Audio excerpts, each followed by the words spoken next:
In this video, I'm going to tell you the difference between a psychedelic guide and a psychedelic therapist, and the legal way you can access psychedelics for your mental health.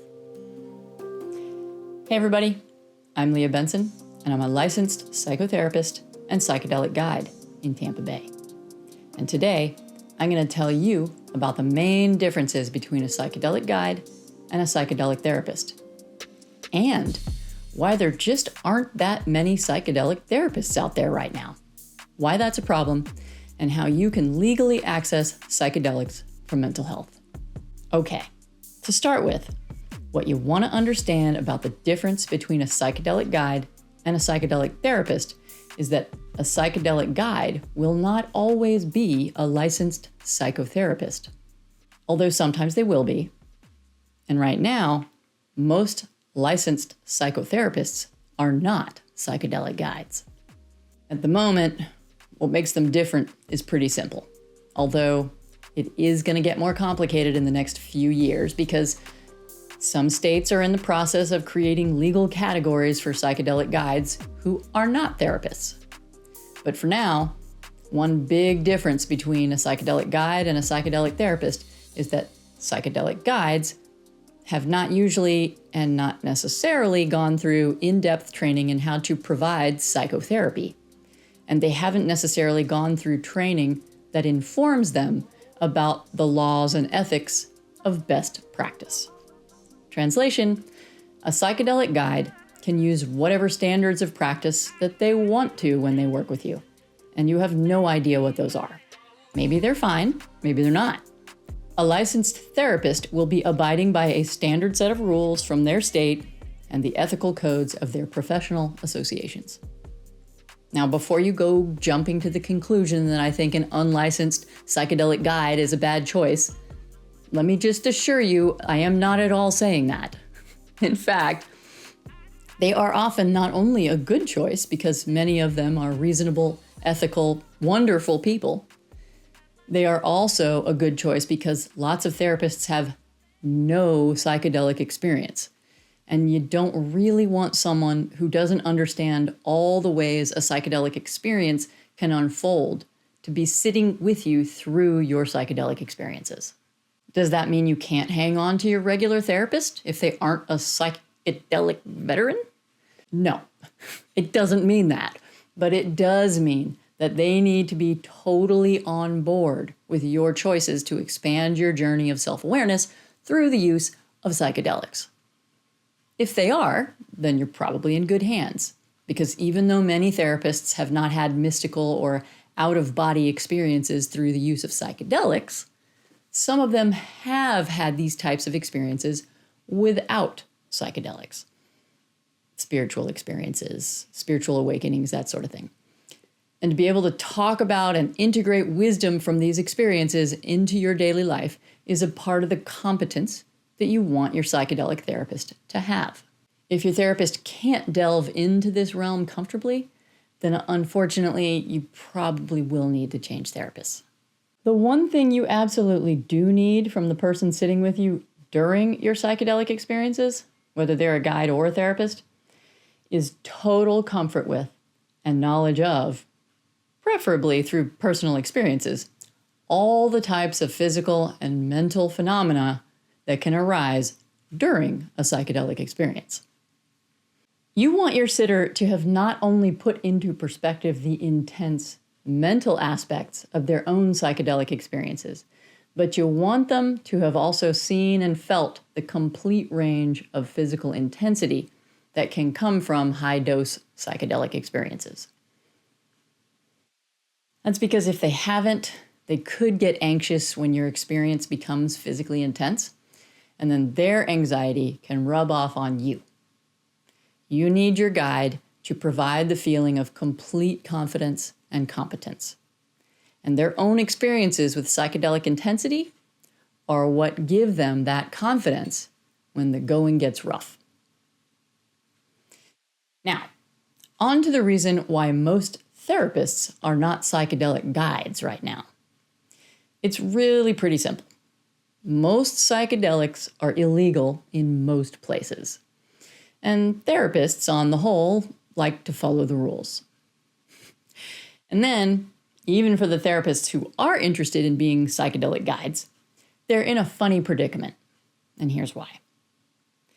There are certification programs out there to train therapists in MDMA and psilocybin guidance. And therapists love certification programs because those pieces of paper make us feel really legitimate. But unfortunately, in those programs, most of what we learn is the ethics and legalities of being a psychedelic therapist, which is great on one hand because that stuff's important, but guess what? Guess what doesn't happen in those trainings? Therapists don't get to experience the psychedelics that they're learning about because they're illegal.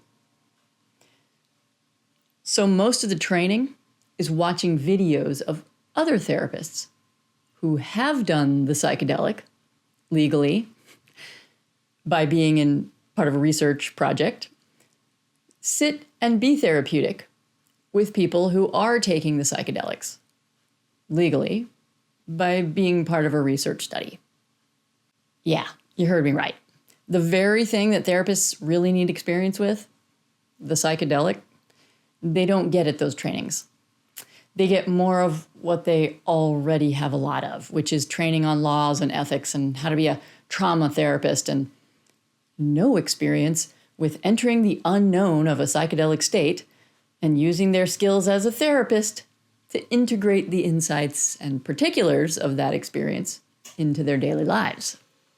So then, how are therapists expected to get their psychedelic experiences to legitimize their certifications? They're supposed to get them through intensified breath work or hypnosis workshops, which don't hold a candle to the physical intensity of mental health doses of MDMA or psilocybin mushrooms. Or they're supposed to get them through ketamine therapy, which is a completely different physical experience from MDMA or psilocybin. And I mean completely. So while these psychedelically trained therapists will be the type of therapists, as I mentioned earlier, who can be totally on board with your choice to expand your journey of self-awareness through the use of psychedelics, and probably help you talk about and integrate the wisdom from these experiences into your daily life, they are not particularly qualified to sit with you during a mental health dose of a traditional psychedelic because they don't really have any idea what it's like. And the reality is, most therapists don't want to pay thousands of dollars to take a training where they don't actually gain any experience with the psychedelic that they're supposed to be getting competence with. And they don't want to be trained in something that puts them into a legal gray area if they do it. And they don't want to know deep inside that ethically they're out of bounds because they would be portraying themselves as competent in psychedelic guidance without actually having had extensive psychedelic experience.